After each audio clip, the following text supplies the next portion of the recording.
ಲೂಕ 10ನೇ ಅಧ್ಯಾಯ 19ನೇ ವಚನದಲ್ಲಿ, ನೋಡಿರಿ, ಹಾವುಗಳನ್ನು, ಚೇಳುಗಳನ್ನು, ವೈರಿಯ ಸಮಸ್ತ ಬಲವನ್ನು ತುಳಿಯುವುದಕ್ಕೆ ನಿಮಗೆ ಅಧಿಕಾರವನ್ನು ಕೊಟ್ಟಿದ್ದೇನೆ ಎಂದು ಯೇಸುಸ್ವಾಮಿ ಹೇಳಿದ ಮಾತು ಇದು. ಅಂದರೆ ನಾವು ಪ್ರಾರ್ಥಿಸಬೇಕು. ಮೊದಲನೇದಾಗಿ ಎಲ್ಲರಿಗಾಗಿಯೂ ಪ್ರಾರ್ಥಿಸಿರಿ. ಎಲ್ಲದಕ್ಕಿಂತ ಮೊದಲು ಮನುಷ್ಯರೆಲ್ಲರಿಗೋಸ್ಕರ ದೇವರಿಗೆ ವಿಜ್ಞಾಪನೆಗಳನ್ನು, ಪ್ರಾರ್ಥನೆಗಳನ್ನು, ಮನವಿಗಳನ್ನು, ಕೃತಜ್ಞತಾ ಸ್ತುತಿಗಳನ್ನು ಮಾಡಬೇಕೆಂದು ಬೋಧಿಸುತ್ತೇನೆ. ಹಾಗೆ ಮಾಡುವುದು ನಮ್ಮ ರಕ್ಷಕರಾದ ದೇವರ ಸನ್ನಿಧಿಯಲ್ಲಿ ಮೆಚ್ಚುಗೆ. 1 ತಿಮೋತಿ 2ನೇ ಅಧ್ಯಾಯ 1-3 ವಾಕ್ಯದವರೆಗೂ ಇದು ಪೌಲನು ಹೇಳಿದ ಮಾತು. ಮೊದಲನೆಯದಾಗಿ ಬೇರೆಯವರಿಗಾಗಿ ಪ್ರಾರ್ಥಿಸಿರಿ. ಅದು ಕರ್ತರಿಗೆ ಪ್ರಿಯವಾದ ಒಂದು ಕಾರ್ಯ. ಕರ್ನಾಟಕದಲ್ಲಿರುವಂತಹ ಎಲ್ಲರೂ ರಕ್ಷಣೆಯನ್ನು ಹೊಂದಲು ಪ್ರಾರ್ಥಿಸಿರಿ. ಗುಜರಾತಿಗಾಗಿ, ಬಿಹಾರ್ಗಾಗಿ, ಮಧ್ಯಪ್ರದೇಶಕ್ಕಾಗಿ, ಉತ್ತರ ಪ್ರದೇಶಕ್ಕಾಗಿ, ತಮಿಳುನಾಡಿಗಾಗಿ, ಆಂಧ್ರ ಪ್ರದೇಶಕ್ಕಾಗಿ, ಹೀಗೆ ಭಾರತದಲ್ಲಿರುವ ಪ್ರತಿಯೊಂದು ರಾಜ್ಯದ ಹೆಸರನ್ನು ಸೂಚಿಸಿ ಅಲ್ಲಿರುವಂತಹ ಜನರೆಲ್ಲರೂ ರಕ್ಷಣೆಯನ್ನು ಹೊಂದಲು ಪ್ರಾರ್ಥಿಸಿರಿ. ಸೈತಾನನ ಗುಲಾಮಗಿರಿಯಲ್ಲಿರುವ ಜನರು ಬಿಡುಗಡೆಯಾಗಲು ಪ್ರಾರ್ಥಿಸಿರಿ. ಮೂಢನಂಬಿಕೆಯ ಅಭ್ಯಾಸದಲ್ಲಿ ಸಿಲುಕಿರುವಂತಹ ಜನರು ಯೇಸುವನ್ನು ತಿಳಿದುಕೊಳ್ಳಲು ಪ್ರಾರ್ಥಿಸಿರಿ. ಪ್ರತಿಯೊಂದು ದಿನವೂ ಒಂದು ನಿರ್ದಿಷ್ಟ ರಾಜ್ಯಕ್ಕಾಗಿ ಪ್ರಾರ್ಥಿಸಬಹುದು. ಹೀಗೆ ಬೇರೆಯವರಿಗಾಗಿ ಪ್ರಾರ್ಥಿಸುವುದು ಕರ್ತರಿಗೆ ಪ್ರಿಯವಾದ ಕಾರ್ಯ. ಬೇರೆಯವರಿಗಾಗಿ ಪ್ರಾರ್ಥಿಸುವಂತಹ ನಿಮ್ಮ ಕುರಿತು ಕರ್ತರು ಸಂತೋಷ ಪಡುವರು. ಎರಡನೆಯದಾಗಿ ಅಧಿಕಾರದಲ್ಲಿರುವವರಿಗಾಗಿ ಪ್ರಾರ್ಥಿಸಿರಿ. ನಮಗೆ ಸುಖ ಸಮಾಧಾನಗಳು ಉಂಟಾಗಿ ನಾವು ಪೂರ್ಣ ಭಕ್ತಿಯಿಂದಲೂ ಗೌರವದಿಂದಲೂ ಕಾಲಕ್ಷೇಪ ಮಾಡುವಂತೆ ಅರಸುಗಳಿಗಾಗಿಯೂ ಎಲ್ಲ ಅಧಿಕಾರಿಗಳಿಗಾಗಿಯೂ ವಿಜ್ಞಾಪನೆ ಮಾಡಬೇಕೆಂದು, ಹಾಗೆ ಮಾಡುವುದು ನಮ್ಮ ರಕ್ಷಕನಾದ ದೇವರ ಸನ್ನಿಧಿಯಲ್ಲಿ ಮೆಚ್ಚುಗೆಯಾಗಿಯೂ ಯೋಗ್ಯವಾಗಿಯೂ ಇದೆ. 1 ತಿಮೋತಿ 2ನೇ ಅಧ್ಯಾಯ 2ನೇ ವಾಕ್ಯದಿಂದ 3ನೇ ವಚನದವರೆಗೂ ಇದೆ. ನಿರ್ದಿಷ್ಟವಾಗಿ ದೇಶವನ್ನು ಆಳುವಂತಹ ಮುಖಂಡರುಗಳಿಗಾಗಿ, ದೇಶದಲ್ಲಿ ಅಧಿಕಾರದಲ್ಲಿರುವವರಿಗಾಗಿ ನಾವು ಪ್ರಾರ್ಥಿಸಬೇಕು. ಒಂದು ದೇಶದ ಶಾಂತಿಯು ಸಮಾಧಾನವು ಪ್ರಾರ್ಥಿಸುವಂತಹ ದೇವಜನರ ಮೊಣಕಾಲಿನಲ್ಲಿ ಅಡಗಿದೆ. ದೇವಜನರು ದೇಶಕ್ಕಾಗಿ ಪ್ರಾರ್ಥಿಸಲು ಮರೆತಾಗ ದೇಶದಲ್ಲಿ ಕಳವಳವು, ಸಮಾಧಾನವಿಲ್ಲದ ಸನ್ನಿವೇಶ ಉಂಟಾಗುತ್ತದೆ. ಆ ಕರ್ತವ್ಯವನ್ನು ಗ್ರಹಿಸಿಕೊಂಡು ಪ್ರತಿದಿನವೂ ದೇಶದ ಮುಖಂಡರಿಗಾಗಿ ಪ್ರಾರ್ಥಿಸಿರಿ. ದೇಶವನ್ನು ಆಳುವವರಿಗಾಗಿ ನೀವು ಪ್ರಾರ್ಥಿಸಬೇಕಾದರೆ ಮೊದಲನೆಯದಾಗಿ ನೀವು ಅವರನ್ನು ಪ್ರೀತಿಸಬೇಕು. ಪ್ರತಿ ಮನುಷ್ಯನು ತನ್ನ ಮೇಲಿರುವ ಅಧಿಕಾರಿಗಳಿಗೆ ಅಧೀನನಾಗಿರಲಿ. ಯಾಕೆಂದರೆ ದೇವರಿಂದ ಹೊರತು ಒಬ್ಬರಿಗೂ ಅಧಿಕಾರವಿರುವುದಿಲ್ಲ. ಇರುವ ಅಧಿಕಾರಿಗಳು ದೇವರಿಂದ ನೇಮಿಸಲ್ಪಟ್ಟವರು. ಆದುದರಿಂದ ಅಧಿಕಾರಕ್ಕೆ ಎದುರು ಬೀಳುವವನು ದೇವರ ನೇಮಕವನ್ನು ಎದುರಿಸುತ್ತಾನೆ. ಎದುರಿಸುವವರು ಶಿಕ್ಷೆಗೊಳಗಾಗುವರು. ಅವನು ನಿನ್ನ ಹಿತಕ್ಕೋಸ್ಕರ ದೇವರ ಸೇವಕನಾಗಿದ್ದಾನಲ್ಲ. ರೋಮಪುರದವರಿಗೆ 13ನೇ ಅಧ್ಯಾಯ 1, 2, 4ನೇ ವಚನದಲ್ಲಿ ಈ ವಚನದಲ್ಲಿ ಕರ್ತನ ಮಾತು ಹೇಳುತ್ತದೆ. ದೇಶದಲ್ಲಿರುವಂತಹ ಅಧಿಕಾರಗಳೆಲ್ಲವೂ ಕರ್ತನಿಂದ ಉಂಟಾದವುಗಳು. ದೇಶವನ್ನು ಆಳುವವರು, ಅಧಿಕಾರದಲ್ಲಿ ಇರುವವರು ಕರ್ತನಿಂದ ನೇಮಿಸಲ್ಪಟ್ಟ ದೇವ ಸೇವಕರಾಗಿದ್ದಾರೆ. ಕರ್ತನಿಲ್ಲದೆ ಒಂದು ಅಧಿಕಾರವೂ ಇಲ್ಲ.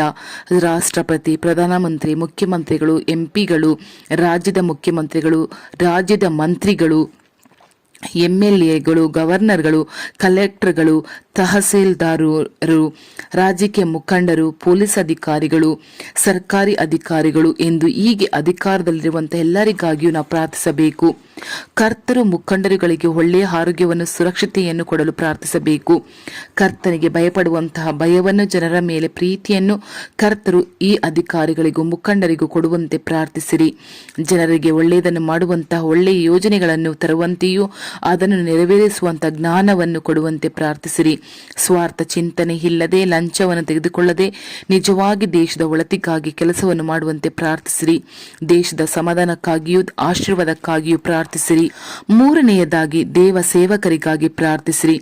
ನೀವು ಪವಿತ್ರಾತ್ಮ ಪ್ರೇರಿತರಾಗಿ ಎಲ್ಲಾ ಸಮಯಗಳಲ್ಲಿ ಸಕಲ ವಿಧವಾದ ಪ್ರಾರ್ಥನೆಯಿಂದಲೂ ವಿಜ್ಞಾಪನೆಯಿಂದಲೂ ದೇವರನ್ನು ಪ್ರಾರ್ಥಿಸಿರಿ. ಇದರಲ್ಲಿ ಪೂರ್ಣ ಸ್ಥಿರಚಿತ್ತರಾಗಿದ್ದು ದೇವಜನರೆಲ್ಲರ ವಿಷಯದಲ್ಲಿ ವಿಜ್ಞಾಪನೆ ಮಾಡುತ್ತಾ ಎಚ್ಚರವಾಗಿರಿ. ಎಫೆಸ 6ನೇ ಅಧ್ಯಾಯ 18ನೇ ವಚನ. ನಿಮ್ಮ ಸಭೆಯ ಕುರುಬನಿಗಾಗಿ, ಅಂದರೆ ನಿಮ್ಮ ಸಭೆಯ ಸೇವೆಗಳಿಗಾಗಿಯೂ ಪ್ರಾರ್ಥಿಸಬೇಕು. 1 ಪೋಪ್ ಜಗದ್ಗುರುಗಳಿಗೋಸ್ಕರ, ಸಿಸ್ಟರ್ಸ್ಗಳಿಗೋಸ್ಕರ, ಅಂದರೆ ಕನ್ಯಾಸ್ತ್ರೀಯರಿಗಳಿಗೋಸ್ಕರ, ಕಾನ್ವೆಂಟ್ ಅಲ್ಲಿ ಇರ್ತಾರಲ್ಲ ಅವರಿಗೋಸ್ಕರ, ಹಾಗೂ ಫಾದರ್ಸ್ ಅಂದ್ರೆ ಗುರುಗಳು, ಯಾಜಕರಂತ ಹೇಳ್ತಾರಲ್ಲ ಅವರಿಗೋಸ್ಕರ, ಬಿಷಪ್ಗೋಸ್ಕರ, ದೇವ ಸೇವಕರಿಗೋಸ್ಕರ ಹಾಗೂ ಫಾಸ್ಟರ್ಗಳಿಗೋಸ್ಕರ, ನಿಮಗೆ ಗೊತ್ತಿರುವಂತಹ ಸುವಾರ್ತಿಕರಿಗೆಲ್ಲರಿಗಾಗಿಯೂ ಅವರ ಹೆಸರನ್ನು ಹೇಳಿ ಪ್ರಾರ್ಥಿಸಿರಿ. ಉತ್ತರ ಭಾರತದಲ್ಲಿ ಕೆಲಸ ಮಾಡುವಂತ ಮಿಷನರಿಗಳಿಗಾಗಿ ಪ್ರಾರ್ಥಿಸಿರಿ. ಮಿಷನರಿ ಸಂಸ್ಥೆಗಳಿಗಾಗಿ ಪ್ರಾರ್ಥಿಸಿರಿ. ವಾಕ್ಯ ಹೀಗಿದೆ: ಬೆಳೆಯು ಬಹಳ, ಕೆಲಸದವರು ಸ್ವಲ್ಪ. ಆದ್ದರಿಂದ ಬೆಳೆಯ ಯಜಮಾನನನ್ನು ನಿನ್ನ ಬೆಳೆಗೆ ಕೆಲಸದವರನ್ನು ಕಳುಹಿಸಬೇಕೆಂದು ಬೇಡಿಕೊಳ್ಳಿರಿ. ಮತ್ತಾಯ 9:37 ಎನ್ನುವಂತಹ ಯೇಸುವಿನ ಮಾತನ್ನು ಮುಂದಿಟ್ಟು ಏರಳವಾದ ಮಿಷನರಿಗಳನ್ನು ಕರ್ತರು ಎಬ್ಬಿಸಲು ಪ್ರಾರ್ಥಿಸಿರಿ. ಆತ್ಮದ ಸರಿಯಾದ ಕೆಲಸದವರನ್ನು ಕರ್ತರು ಕಳಿಸುವಂತೆ ಪ್ರಾರ್ಥಿಸಿರಿ. 4ನೇಯದು, ನಿಮಗಾಗಿ ಪ್ರಾರ್ಥಿಸಿರಿ. ನಿಮ್ಮ ಸ್ವಂತ ಆತ್ಮಿಕವಾದ ಜೀವನಕ್ಕಾಗಿ, ಈ ದಿನಕ್ಕೆ ಬೇಕಾದ ಪವಿತ್ರಾತ್ಮನ ಬಲಕ್ಕಾಗಿ ಪ್ರಾರ್ಥಿಸಿರಿ. ಅನುದಿನವೂ ನೀವು ನೆರವೇರಿಸಬೇಕಾದಂತಹ ಕರ್ತವ್ಯಗಳನ್ನು ಮಾಡುವುದಕ್ಕೆ ಬೇಕಾದಂತಹ ಜ್ಞಾನಕ್ಕಾಗಿ, ಪವಿತ್ರಾತ್ಮನ ಮಾರ್ಗದರ್ಶನಕ್ಕಾಗಿ ಪ್ರಾರ್ಥಿಸಿರಿ. ನಿಮ್ಮ ಕುಟುಂಬದಲ್ಲಿರುವ ಎಲ್ಲರಿಗಾಗಿಯೂ ಪ್ರತ್ಯೇಕವಾಗಿ ಹೆಸರನ್ನು ಹೇಳಿ ಪ್ರಾರ್ಥಿಸಿರಿ. ನಿಮ್ಮ ಅಗತ್ಯಗಳಿಗಾಗಿ ಪ್ರಾರ್ಥಿಸಿರಿ. 5ನೇಯದು, ಪರಿಶುದ್ಧಾತ್ಮನಲ್ಲಿ ತುಂಬಲ್ಪಟ್ಟು ಪ್ರಾರ್ಥಿಸಿರಿ. ನೀವು ಪವಿತ್ರಾತ್ಮ ಪ್ರೇರಿತರಾಗಿ ಎಲ್ಲಾ ಸಮಯಗಳಲ್ಲಿ ಸಕಲ ವಿಧವಾದ ಪ್ರಾರ್ಥನೆಯಿಂದಲೂ ವಿಜ್ಞಾಪನೆಯಿಂದಲೂ ದೇವರನ್ನು ಪ್ರಾರ್ಥಿಸುತ್ತಾ ಎಚ್ಚರವಾಗಿರಿ. ಎಫೆಸ 6:18. ಪ್ರೀತಿಯ ದೇವರ ಮಕ್ಕಳೇ, ಅತಿ ಪರಿಶುದ್ಧವಾದ ಕ್ರಿಸ್ತ ನಂಬಿಕೆಯನ್ನು ಆಧಾರ ಮಾಡಿಕೊಂಡು ವಾಕ್ಯ ಹೀಗೆ ತಿಳಿಸುತ್ತದೆ. ಯೂದನ ಬರೆದ ಪತ್ರಿಕೆ 1:20 ಪ್ರಿಯರೇ, ನೀವಾದರೂ ನಿಮಗಿರುವ ಅತಿ ಪರಿಶುದ್ಧವಾದ ಕ್ರಿಸ್ತ ನಂಬಿಕೆಯನ್ನು ಆಧಾರ ಮಾಡಿಕೊಂಡು ಭಕ್ತಿಯಲ್ಲಿ ಅಭಿವೃದ್ಧಿಯನ್ನು ಹೊಂದುತ್ತಾ ಪವಿತ್ರಾತ್ಮ ಪ್ರೇರಿತರಾಗಿ ಪ್ರಾರ್ಥನೆ ಮಾಡುತ್ತಾ ಎಂದು ಈ ವಾಕ್ಯದಲ್ಲಿದೆ. ಅಂದರೆ ನಾವು ಪವಿತ್ರ ಪ್ರೇರಿತರಾಗಿ ಪ್ರಾರ್ಥನೆ ಮಾಡಬೇಕು ಎಂಬುದಾಗಿ. ಇನ್ನೊಂದು ವಾಕ್ಯದಲ್ಲಿ ರೋಮಪುರದ 8ನೇ ಅಧ್ಯಾಯ 26-27 ಪರಿಶುದ್ಧಾತ್ಮನು ಸಹ ನಮ್ಮ ಬಲಹೀನಗಳಲ್ಲಿ ಪ್ರಾರ್ಥನೆಯಲ್ಲಿ ನಮಗೆ ಸಹಾಯವನ್ನು ಮಾಡುವವರಾಗಿದ್ದಾರೆ ಎಂಬುದಾಗಿ. ಪ್ರಾರ್ಥನೆಯ ಸಮಯದಲ್ಲಿ ಕರ್ತನ ಸಹಾಯವನ್ನು ಹುಡುಕಿರಿ. ಪರಿಶುದ್ಧಾತ್ಮನಲ್ಲಿ ತುಂಬಲ್ಪಟ್ಟು ಪ್ರಾರ್ಥಿಸಿರಿ. ಪರಿಶುದ್ಧಾತ್ಮನಲ್ಲಿ ನೀವು ಪ್ರಾರ್ಥಿಸಲು ನಿಮ್ಮ ಪ್ರಾರ್ಥನೆಯ ಸಮಯವೇ ವ್ಯತ್ಯಾಸವಾಗಿ ಬದಲಾಗುತ್ತದೆ. ಪ್ರಾರ್ಥನೆ ಒಂದು ಇಂಪಾದ ಅನುಭವವಾಗಿ ಬಿಡುತ್ತದೆ. ಪ್ರಾರ್ಥನಾ ಸಮಯದಲ್ಲಿಯೂ ಪವಿತ್ರಾತ್ಮನ ಮಾರ್ಗದರ್ಶನವನ್ನು ಹುಡುಕಬೇಕು. ಕರ್ನಾಟಕದಲ್ಲಿರುವ ಒಂದು ಜಿಲ್ಲೆಗಾಗಿ ದಿನವೂ ಪ್ರಾರ್ಥಿಸಬೇಕು. ಅದರ ನಂತರ ಭಾರತದಲ್ಲಿರುವ ಒಂದು ರಾಜ್ಯಕ್ಕಾಗಿ ನಿರ್ದಿಷ್ಟವಾಗಿ ಪ್ರಾರ್ಥಿಸಬೇಕು. ನಂತರ ಲೋಕದ ಒಂದು ನಿರ್ದಿಷ್ಟವಾದ ದೇಶಕ್ಕಾಗಿ ಪ್ರಾರ್ಥಿಸಬೇಕು. ಹಾಗೂ ಈ ದಿನದಲ್ಲಿ ನಾವು ಯಾವ ಜಿಲ್ಲೆಗಾಗಿ ಪ್ರಾರ್ಥಿಸಬೇಕು ಎಂದು ಪವಿತ್ರಾತ್ಮ ಸಹಾಯವನ್ನು ಹುಡುಕಬೇಕು. ಪರಿಶುದ್ಧಾತ್ಮನು ನಿರ್ದಿಷ್ಟವಾದ ಜಿಲ್ಲೆಯನ್ನು ಕುರಿತು ಪ್ರೇರೇಪಣೆಯನ್ನು ಕೊಡುವರು. ಆ ಜಿಲ್ಲೆಗಾಗಿ ಸ್ಪಷ್ಟವಾಗಿ ಕೆಲವು ನಿಮಿಷ ಪ್ರಾರ್ಥಿಸಬೇಕು. ಆ ಜಿಲ್ಲೆಯಲ್ಲಿರುವ ಸಭೆಗಳಿಗಾಗಿ, ಸೇವಕರಿಗಾಗಿ, ಅಲ್ಲಿ ನಡೆಯುವಂಥ ಸೇವೆಗಳಿಗಾಗಿ, ಅಲ್ಲಿರುವಂತಹ ಅನ್ಯ ಜನಾಂಗಗಳ ರಕ್ಷಣೆಗಾಗಿ, ಹೀಗೆ ಹಲವಾರು ವಿಷಯಗಳನ್ನು ತೆಗೆದು ಆ ರಾಜ್ಯದ ಹಲವು ಕಾರ್ಯಗಳಿಗಾಗಿ ಪ್ರಾರ್ಥಿಸಬೇಕು. ಅದರ ನಂತರ ಭಾರತದಲ್ಲಿರುವಂತಹ ಯಾವ ರಾಜ್ಯಕ್ಕಾಗಿ ಪ್ರಾರ್ಥಿಸಬೇಕು ಎನ್ನುವುದನ್ನು ಪವಿತ್ರಾತ್ಮರಲ್ಲಿ ಕೇಳಬೇಕು. ಆ ರಾಜ್ಯಕ್ಕಾಗಿ ಪ್ರಾರ್ಥಿಸಲು ಆರಂಭಿಸಬೇಕು. ಆ ರಾಜ್ಯದಲ್ಲಿರುವ ಸಭೆಗಳಿಗಾಗಿ, ಸೇವೆಗಳಿಗಾಗಿ, ಮಿಷನರಿಗಳಿಗಾಗಿ, ಅಲ್ಲಿ ನಡೆಯುವಂಥ ಸೇವೆಗಳಿಗಾಗಿ, ಆ ರಾಜ್ಯದ ರಕ್ಷಣೆಗೆ ಎಂದು ಆ ನಿರ್ದಿಷ್ಟವಾದ ರಾಜ್ಯಕ್ಕಾಗಿ ಪ್ರಾರ್ಥಿಸಬೇಕು. ಅದರ ನಂತರ ಲೋಕದ ಒಂದು ನಿರ್ದಿಷ್ಟವಾದ ದೇಶಕ್ಕಾಗಿ ಪ್ರಾರ್ಥಿಸಲು ಪವಿತ್ರಾತ್ಮನ ಸಹಾಯವನ್ನು ಹುಡುಕಬೇಕು. ಒಂದು ನಿರ್ದಿಷ್ಟವಾದ ದೇಶಕ್ಕಾಗಿ ಪ್ರಾರ್ಥಿಸಲು ಪವಿತ್ರಾತ್ಮನು ನಮ್ಮನ್ನು ಪ್ರೇರೇಪಿಸುವರು. ಆ ದೇಶಕ್ಕಾಗಿ ಸ್ಪಷ್ಟವಾಗಿ ಪ್ರಾರ್ಥಿಸಬೇಕು. ಅದರ ನಂತರ ನಮಗೆ ಪರಿಚಯವಿರುವ ದೇವರ ಸೇವಕರ ಹೆಸರನ್ನು ಹೇಳಿ ಅವರಿಗಾಗಿ ಪ್ರಾರ್ಥಿಸಬೇಕು. ಕೆಲವು ಸಮಯಗಳಲ್ಲಿ ದೇವ ಸೇವಕರಿಗಾಗಿ ಪ್ರಾರ್ಥಿಸುವಾಗ ನಿರ್ದಿಷ್ಟವಾದ ಸೇವಕರನ್ನು ಕುರಿತಂತೆ ಭಾರವನ್ನು ಪವಿತ್ರಾತ್ಮರು ನಮ್ಮೊಳಗೆ ಉಂಟು ಮಾಡುವರು. ಆ ದೇವ ಸೇವಕರಿಗಾಗಿ ಆತ್ಮನಾದವರು ನಡೆಸುವ ಹಾಗೆ ವಿಶೇಷವಾಗಿ ಪ್ರಾರ್ಥಿಸಬೇಕು. ಕೆಲವು ಸಮಯಗಳಲ್ಲಿ ಆ ನಿರ್ದಿಷ್ಟವಾದ ಸೇವಕರಿಗೆ ಯಾವ ಕಾರ್ಯಕ್ಕಾಗಿ ಪ್ರಾರ್ಥಿಸಬೇಕು ಎನ್ನುವುದನ್ನು ಪವಿತ್ರಾತ್ಮರು ನಮಗೆ ತೋರಿಸಿಕೊಡುವರು. ಹೀಗೆ ಪವಿತ್ರಾತ್ಮನ ಮಾರ್ಗದರ್ಶನದ ಹಾಗೆ ನಾವು ಪ್ರಾರ್ಥಿಸುವಾಗ ಸಮಯ ಹೋಗುವುದೇ ಗೊತ್ತಾಗುವುದಿಲ್ಲ. ಆದುದರಿಂದ ಪವಿತ್ರಾತ್ಮನೊಂದಿಗೆ ಐಕ್ಯವಾಗಿ ಪ್ರಾರ್ಥಿಸಲು ಅಭ್ಯಾಸ ಮಾಡಿಕೊಳ್ಳಿರಿ. ನಮ್ಮ ಪ್ರಾರ್ಥನೆಯಲ್ಲಿ ನಮಗೆ ಸಹಾಯವನ್ನು ಮಾಡುವಂತಹ ಒಳ್ಳೆಯ ಸ್ನೇಹಿತನು ಪರಿಶುದ್ಧಾತ್ಮನು ಇಂದಿನಿಂದ ಮುಂಜಾನೆಯಲ್ಲಿ ಎದ್ದು ಕರ್ತನೊಂದಿಗೆ ಸಂಬಂಧ ವಹಿಸಲು ಪ್ರಾರಂಭಿಸಿರಿ. ನಾಳೆ ಅಲ್ಲ, ಇಂದೇ ಅದು ನಿಮ್ಮ ಅನುಭವವಾಗಿ ಬದಲಾಗಲಿ. ಪ್ರೀತಿಯ ದೇವರ ಮಕ್ಕಳೇ, ನನಗೋಸ್ಕರ, ನನ್ನ ಸೇವೆಗೋಸ್ಕರ ಪ್ರಾರ್ಥಿಸಿರಿ. ಹೆಚ್ಚೆಚ್ಚಾಗಿ ನಾನು ದೇವರ ಬಳಿಯಲ್ಲಿ ಇರಲು ನನಗೋಸ್ಕರ ಪ್ರಾರ್ಥಿಸಿರಿ. ಪ್ರೀತಿಯ ದೇವರ ಮಕ್ಕಳೇ, ಇದುವರೆಗೂ ನಿಮ್ಮ ಪ್ರಾರ್ಥನೆ ಜೀವನವು ಹೇಗಿದ್ದರೂ ಪರವಾಗಿಲ್ಲ. ಪ್ರೀತಿಯ ದೇವರ ಮಕ್ಕಳೇ, ಇಂದು ಈ ಕ್ಷಣ, ಈ ರಾತ್ರಿ ಕರ್ತರು ನಿಮ್ಮೊಂದಿಗೆ ಮಾತನಾಡಿದ್ದಾರೆ. ಇಂದಿನಿಂದ ಮುಂಜಾನೆಯಲ್ಲಿ ಕರ್ತನ ಪಾದದಲ್ಲಿ ಕುಳಿತಿರಲು ನಿಮ್ಮನ್ನು ಒಪ್ಪಿಸಿಕೊಡಿರಿ. ಇಂದಿನಿಂದ ನಿಮ್ಮ ಆತ್ಮಿಕವಾದ ಜೀವನವು ವ್ಯತ್ಯಾಸವಾಗಿ ಬದಲಾಗುತ್ತದೆ. ಕೆಲವು ದಿನಗಳು ನೀವು ಬಳಲಿ ಹೋಗಬಾರದು. ಪ್ರಾರಂಭದಲ್ಲಿ ಉತ್ಸಾಹವಾಗಿ ಕೆಲವು ದಿನಗಳು ಮುಂಜಾನೆ ಎದ್ದು ಪ್ರಾರ್ಥಿಸುವಿರಿ. ಆಕಸ್ಮಿಕವಾಗಿ ಒಂದು ಸಮಸ್ಯೆ ಬರುವಾಗ ಆ ದಿನದಲ್ಲಿ ನಿಮ್ಮಿಂದ ಪ್ರಾರ್ಥಿಸಲಾಗದೆ ಹೋಗುತ್ತದೆ. ಕೆಲವು ಸಮಯ ಸಮಯಗಳಲ್ಲಿ ನೀವು ಮುಂಜಾನೆ ಎದ್ದು ಪ್ರಾರ್ಥಿಸಲು ಇಷ್ಟಪಡುತ್ತೀರಾ, ಆದರೆ ಶರೀರ ಆಯಾಸದಿಂದ ಇಂದು ಬೇಡ ಎಂದು ಆಯಾಸವಾಗಿ ಬಿಡುವಿರಿ. ಹೀಗೆ ಕೆಲವು ಆಯಾಸಗಳು ಉಂಟಾಗುವುದರಿಂದ ನನ್ನಿಂದ ತೊಡಗಿ ಹೀಗೆ ಮುಂಜಾನೆ ಎದ್ದು ಪ್ರಾರ್ಥಿಸಲಾಗದು ಎನ್ನುವಂಥ ನಿರ್ಧಾರಕ್ಕೆ ಬಾರದಿರಿ. ನಿಮ್ಮಿಂದ ಸಾಧ್ಯವಾಗುತ್ತದೆ. ಒಂದು ದಿನ ಬಳಲಿ ಹೋದರೂ ಮುಂದಿನ ದಿನ ಪ್ರಯತ್ನಿಸಿರಿ. ಪ್ರಾರಂಭದಲ್ಲಿಯೇ ಯಾರೂ ಆತ್ಮಿಕ ಜೀವನದಲ್ಲಿ ಉನ್ನತ ಸ್ಥಿತಿಗೆ ಬರಲಾಗದು. ಸ್ವಲ್ಪ ಸ್ವಲ್ಪವಾಗಿ ಆಯಾಸಗಳನ್ನು, ಅಡಚಣೆಗಳನ್ನು ದಾಟಿದ ನಂತರವೇ ಬೆಳವಣಿಗೆಯನ್ನು ಹೊಂದಲು ಸಾಧ್ಯ. ನಿಮ್ಮ ಪ್ರಾರ್ಥನಾ ಜೀವನವೂ ಹಾಗೆಯೇ ಒಂದೇ ದಿನದಲ್ಲಿ ಉನ್ನತವಾದ ಸ್ಥಿತಿಗೆ ಹೋಗಲು ಸಾಧ್ಯವಿಲ್ಲ. ಆತ್ಮಿಕವಾದ ಜೀವನದಲ್ಲಿ, ಪ್ರಾರ್ಥನೆಯ ಜೀವನದಲ್ಲಿ ಬಳಲಿ ಹೋದ ದಿನಗಳು ಬರಬಹುದು. ಪ್ರಾರ್ಥಿಸಲು ಇಷ್ಟಪಟ್ಟರೂ ಆಗದೆ ಹೋದಂತಹ ಸಮಯಗಳು ಬರಬಹುದು. ಆದರೆ ನೀವು ಪ್ರಾರ್ಥನೆ ನಿಲ್ಲಿಸಬಾರದು. ದಿನ ಪ್ರಯತ್ನಿಸುತ್ತಾ ಇರಬೇಕು. ಹೋರಾಡಿ ಪ್ರಾರ್ಥಿಸಬೇಕು. ಸ್ವಲ್ಪ ಸ್ವಲ್ಪವಾಗಿ ಬೆಳೆಯುತ್ತಾ ಬರಬೇಕು. ತೊಡಗಿ ನಾವು ಪ್ರಯತ್ನಿಸಲು ಪವಿತ್ರಾತ್ಮರು ನಮ್ಮ ಬಲಹೀನದಲ್ಲಿ ನಮಗೆ ಸಹಾಯವನ್ನು ಮಾಡುವರು.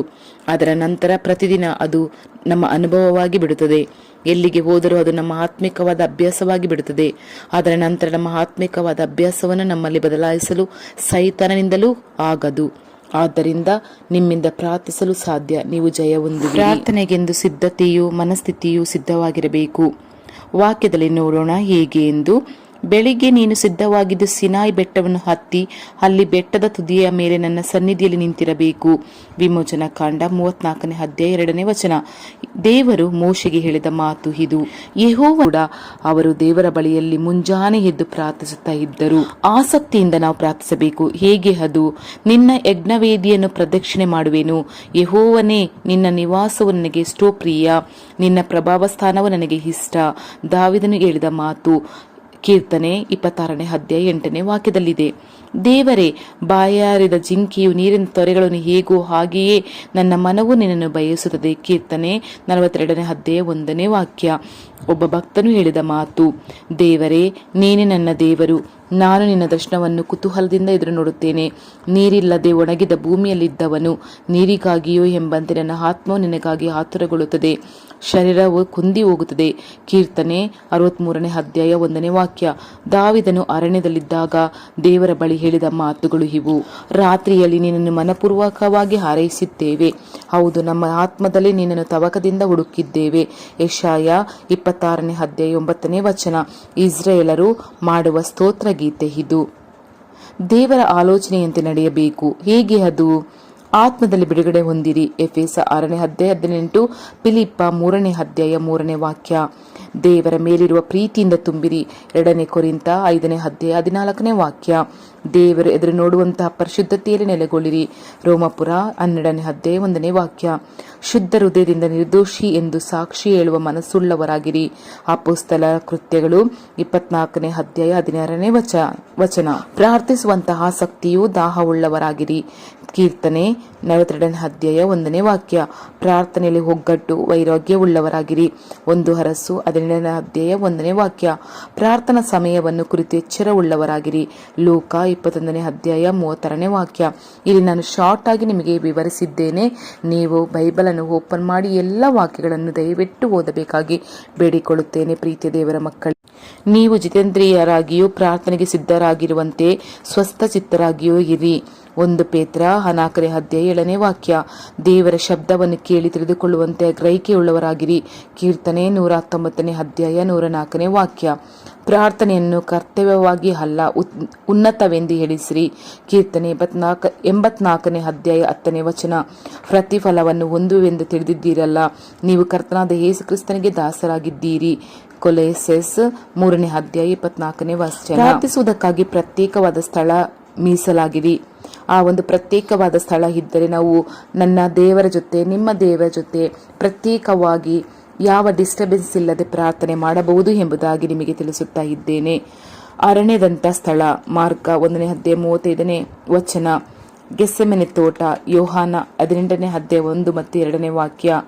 ಪ್ರತ್ಯೇಕವಾಗಿ ಪ್ರಾರ್ಥಿಸುವಂತ ಸ್ಥಳ, ಲೂಕ 22ನೇ ಅಧ್ಯಾಯ 39ನೇ ವಚನ. ಬೆಟ್ಟದ ಮೇಲೆ. ಮತ್ತಾಯ 14ನೇ ಅಧ್ಯಾಯ 23ನೇ ವಚನ, ಮಾರ್ಕ 6ನೇ ಅಧ್ಯಾಯ 46ನೇ ವಚನ, ಲೂಕ 6ನೇ ಅಧ್ಯಾಯ 12ನೇ ವಚನ, ಯೋಹಾನ 6ನೇ ಅಧ್ಯಾಯ 15ನೇ ವಚನ. ಪವಿತ್ರಾತ್ಮ ಪ್ರೇರಿತರಾಗಿ ಎಲ್ಲಾ ಸಮಯಗಳಲ್ಲಿ ಸಕಲ ವಿಧವಾದ ಪ್ರಾರ್ಥನೆಯಿಂದಲೂ ವಿಜ್ಞಾಪನೆಯಿಂದಲೂ ದೇವರನ್ನು ಪ್ರಾರ್ಥಿಸಿರಿ. ಇದರಲ್ಲಿ ಪೂರ್ಣ ಸ್ಥಿರಚಿತ್ತರಾಗಿದ್ದು ದೇವಜನರೆಲ್ಲರ ವಿಷಯದಲ್ಲಿ ವಿಜ್ಞಾಪನೆ ಮಾಡುತ್ತಾ ಎಚ್ಚರವಾಗಿರಿ. ಎಫೆಸ 6ನೇ ಅಧ್ಯಾಯ 18ನೇ ವಚನದಲ್ಲಿ ನಾವು ಎಚ್ಚರವಾಗಿದ್ದು ಪ್ರಾರ್ಥಿಸಬೇಕು. ಹಾಗೂ ದೇವ ಜನರೆಲ್ಲರ ವಿಷಯದಲ್ಲಿ, ದೇವ ಜನರೆಲ್ಲ ಈ ಪ್ರಪಂಚದಲ್ಲಿ ಯಾರ್ಯಾರು ದೇವ ಜನರಿದ್ದಾರೋ ಅವರೆಲ್ಲರ ವಿಷಯದಲ್ಲಿ ವಿಜ್ಞಾಪನೆ ಮಾಡುತ್ತಾ ಎಚ್ಚರವಾಗಿರಿ ಎಂದು ಈ ವಾಕ್ಯ ತಿಳಿಸುತ್ತದೆ. ತನ್ನ ವೀರನಾಗುವುದು ಹೇಗೆ?